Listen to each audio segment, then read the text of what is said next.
But the thing you want to show me, you can never quite face. Makes my job rather difficult. No, you don't. Gunfire and there's blood there. And I'm not Margot even is here. sure I can hear you.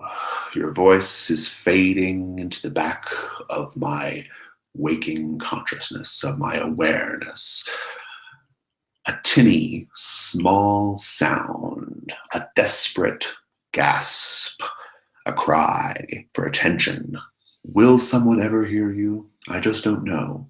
Will you ever be able to perfectly express your trauma?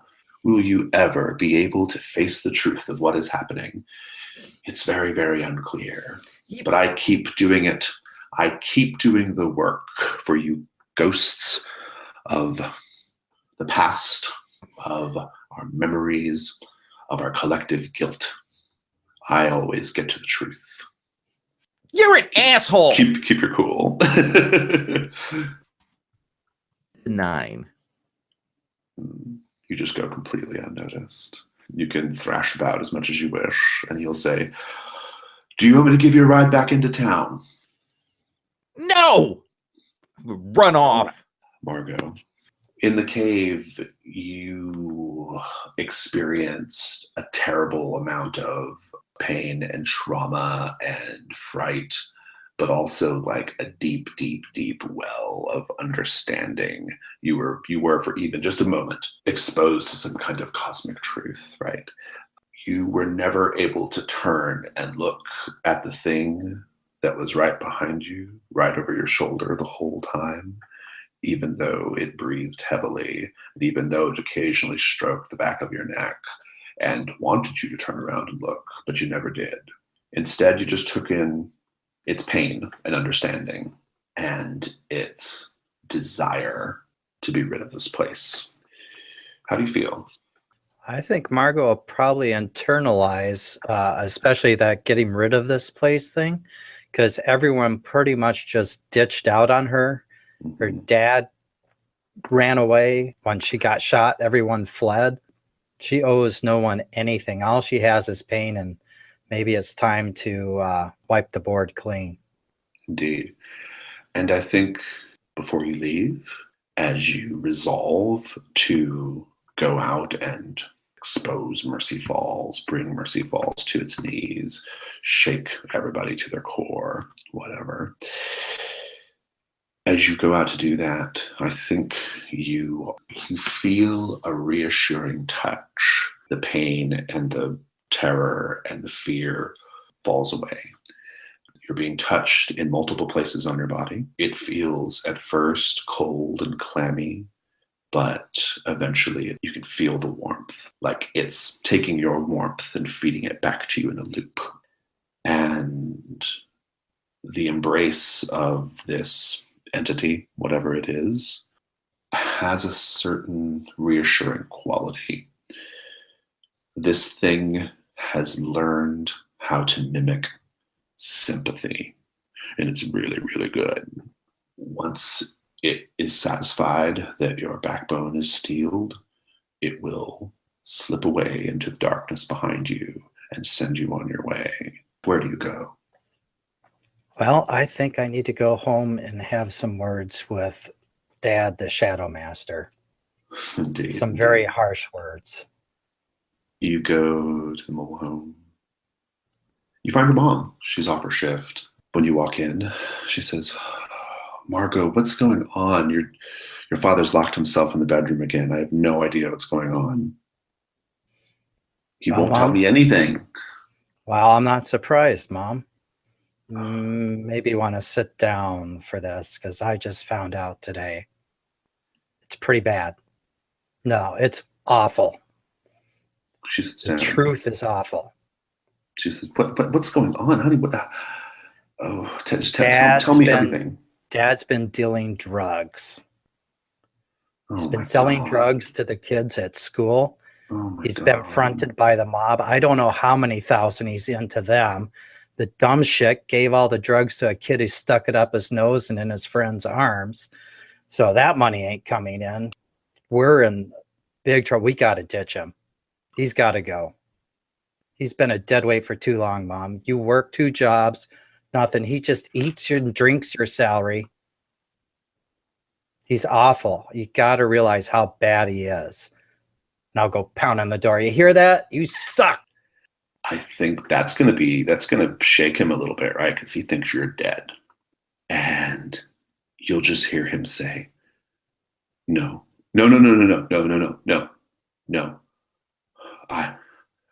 I know what happened. I saw what happened. You're not going to trick me. You're not going to trick me. I'm not coming out of here. What do you think happened, Dad? Come on, come out, Daddy. Come out. And I think he's freaking out. Like, he's freaking out really bad. Like, he's freaking out really, really bad. Like you have to imagine like his headspace here. He saw you get shot in the head. He saw you bleeding out. And now you're just here on the other side of the bedroom door, like, you know, talking to him. I think he's losing it. And he's losing it. He's got the door locked. Your mom like comes up and she says, I don't know what's going on, Margot, but I think he's going to hurt himself. She's like, I can tell he's going to hurt himself. Something's happening. Like, he initially freaked out, but then he just got really, really quiet. Call 911, Mom. She does. Give me a keep your cool. 4. Serena.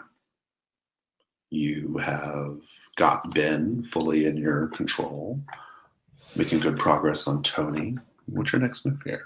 I think what I want to do is find more people. Like, I almost imagine it sort of like if this were like a movie, it'd be like a montage thing where like you gather one person and then like you cut them again, and like there's the interaction, and then there's 3 of us walking down the street, and then like that type of thing. I don't know who else I would grab. Like, I wanted to grab Ellen before because Ellen seemed like one of those people that could easily be swayed into joining anybody who's popular.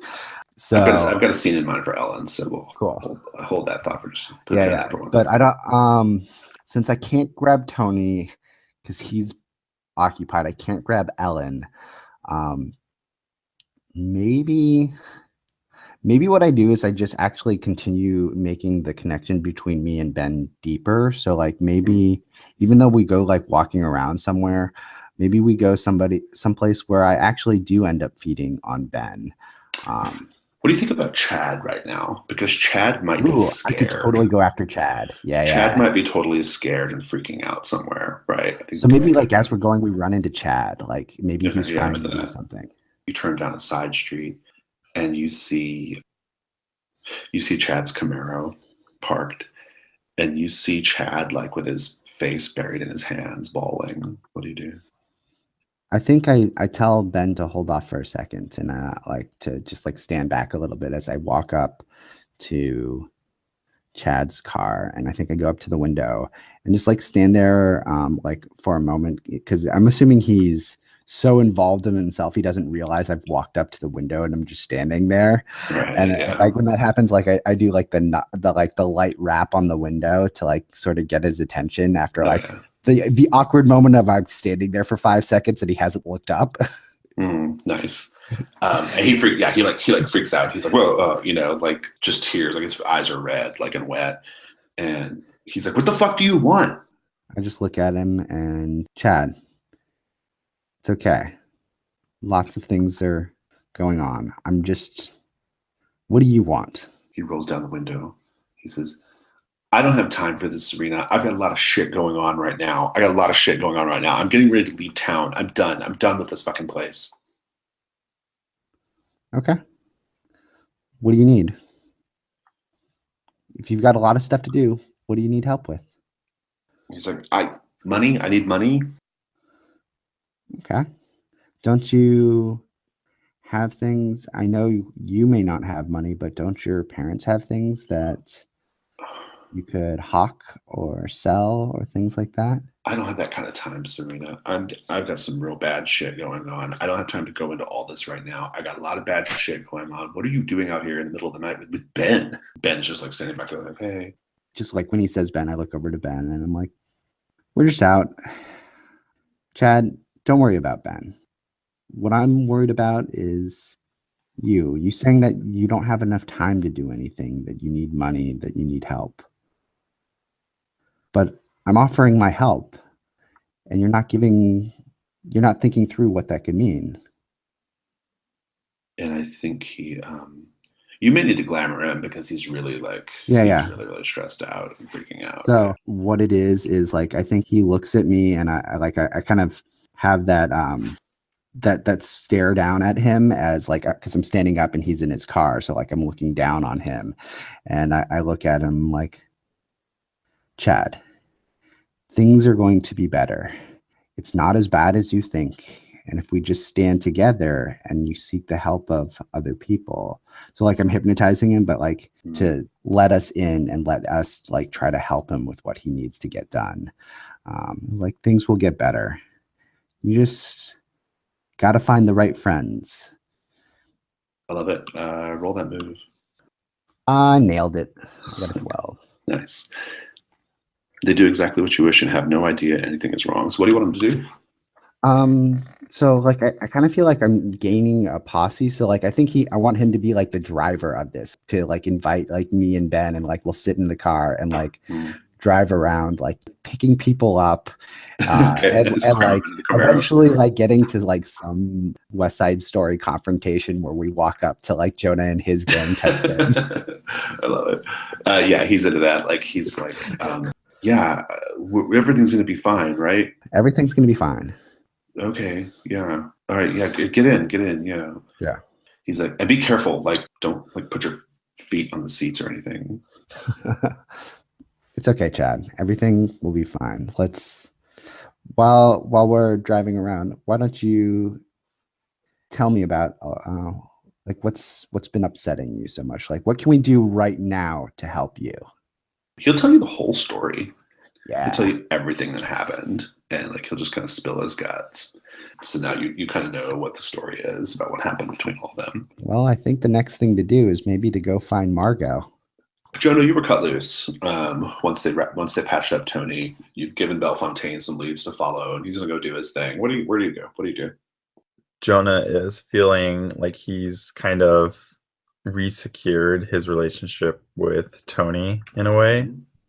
And so I think what happens is the whole like thing with the parents coming to the hospital, right? And like my parents came and Tony's parents came. And I think we convinced them to like let us have a sleepover at my place. Okay. You and Tony and who else? I guess Rhodey, he's there too. Rhodey, okay, yeah. So I think we're back at my place in my little tiny right, yeah. Well, you have the run of the house room. If you want it, right? Like, your parents will go retire to their room for the night, right? That's what my parents used to do during sleepovers. They would just not come out of their bedroom. So I think we're in like the living room. Yeah. In that case, and we're just like, we got Netflix on or something, and all these blankets and pillows out in the living room, and Netflix and chill. That's where Netflix and chill. Netflix and worship the devil and chill. Oh, good. This one does.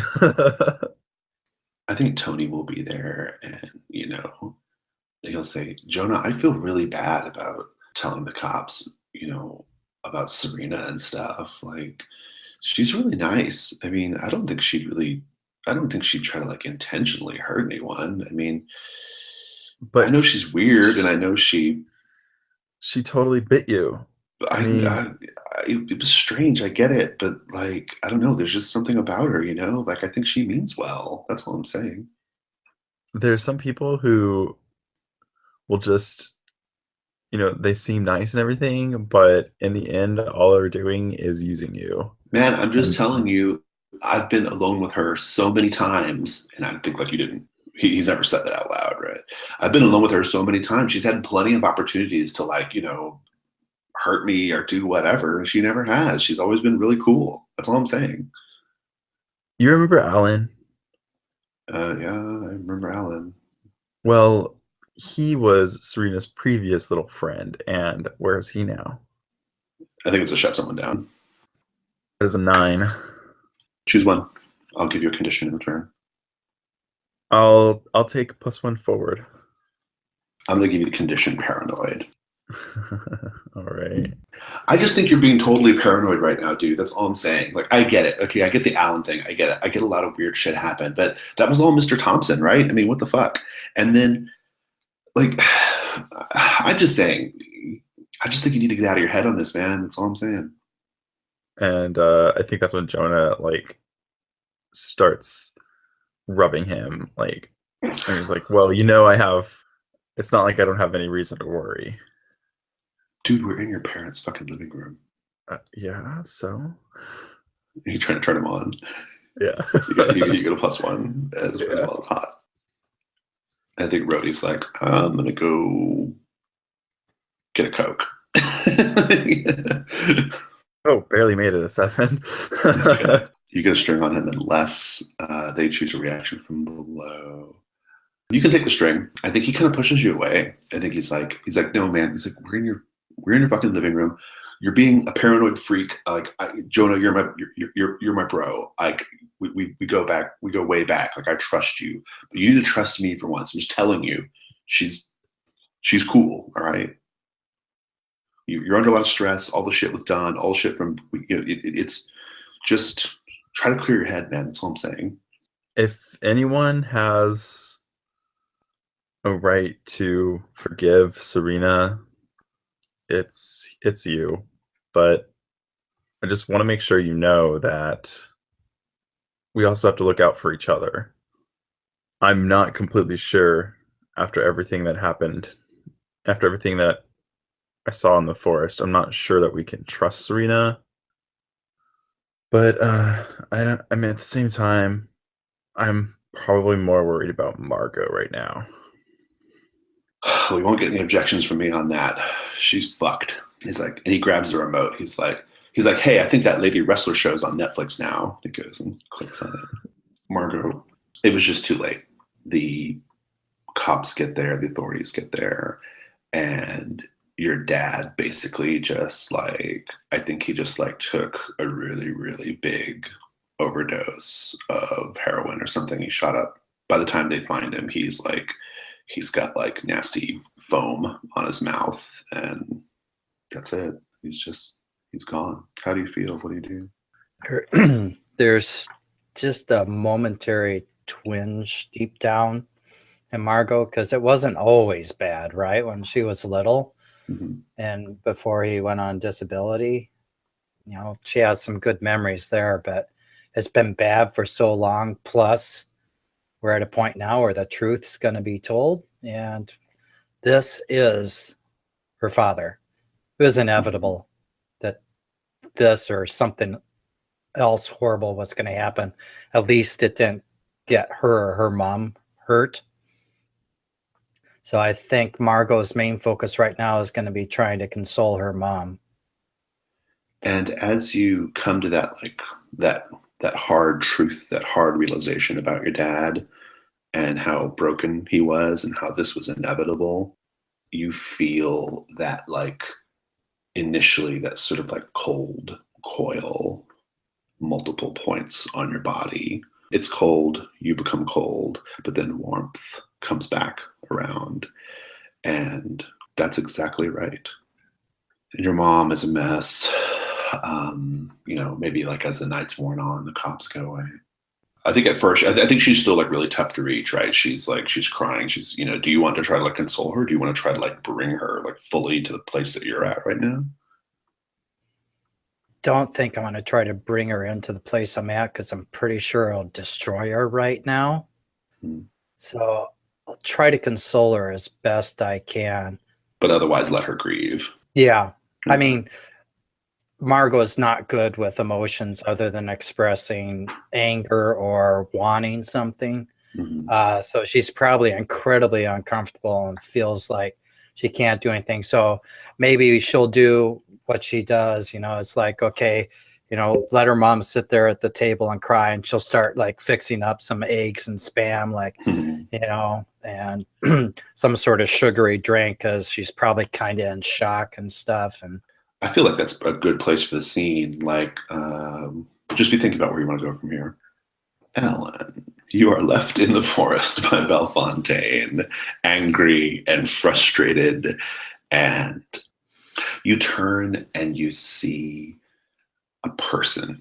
We think it's a person. We think it's a man, dressed head to toe in what appears to be some kind of like a silvery metal mesh bodysuit with like little finely worked iron roses, black and red, all over. Featureless, but like just roses all over the body. He's about 10 paces away. He reaches out his hand to you and says, "Your presence is requested